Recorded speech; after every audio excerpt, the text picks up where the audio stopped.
And we're going to move on to a look at the world's newspapers with Florence Filmino. And we're going to start off with the meeting of the now G7, no longer G8, temporarily at least, in The Hague yesterday. That's right. It's the G7 because, of course, there's that standoff between the US and Europe and Russia that's in the background. Let's start by looking at some cartoons. It's always fun to do that. The International New York Times has a cartoon by Chapat, which, well, talks about this. You can see Europe there saying, "Welcome back to President Obama," and Vladimir Putin in a tank saying, "To the 20th century." Meanwhile, China Daily takes a look at just what's expected of the president, and you can see Angela Merkel there pointing to a Captain America costume, asking Obama to try it on. Obama looks a little hesitant, but he is continuing to talk tough against Putin. This is the front page of the Wall Street Journal. The U.S. warns Russia, NATO stands ready. And the Wall Street Journal today focuses on the fact that, well, Vladimir Putin got the boot from the G8 summit, now the G7. This is very symbolic, says the Wall Street Journal today, but symbolism has its uses, and this suspension could sting at home because it could hurt his standing at home. And the Wall Street Journal says that if leaders want another symbolic way to embarrass him, well, we recommend pulling the 2018 World Cup from Russia. That would really hurt. Very interesting indeed. Lots of tough talk, lots of symbolism, also quite a lot of skepticism going around. That's right. There's a kind of ironic tone if you take a look at the front page of The Independent today. Put out more flags. The world's most powerful man allegedly leads the West's response to this escalating crisis in Ukraine. Now, Mary Dezhevsky is an analyst who knows a lot about Russia, and she says that there was a certain discomfort that could be sensed at his press conference yesterday. She says he's no natural warrior, so there were very strong words from Obama, but diplomacy is bound to follow.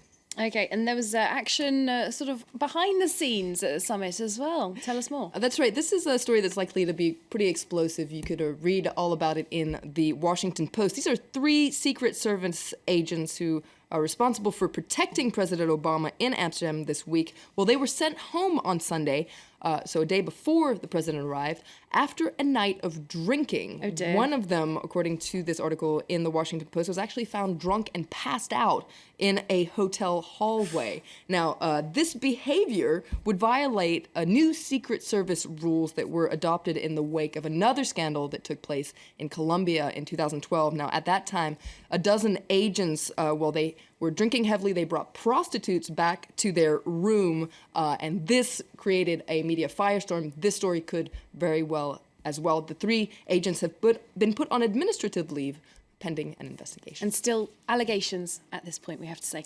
We'll move on to another story now, the continued search for the missing Malaysian Airlines plane. That's right. This week, the Prime Minister of Malaysia said that satellite data had shown that the plane had almost certainly ended its journey in the Indian Ocean. But as you can see here on the front page of The Star, it's a Malaysian paper. Well, families of the passengers and the crew are really demanding concrete evidence. They talk about the burden of proof. Now, a lot of other countries are participating in the search for the plane, as we've just been talking about. China Daily, for instance, talks about the fact that China is going to be involved in this search. And you can see here a photo of family members there protesting because there's been a lot of anger over the way Malaysian authorities have been dealing with the whole situation. In its editorial, China Daily says the search really must continue and it must avoid the unsatisfactory communication of early days.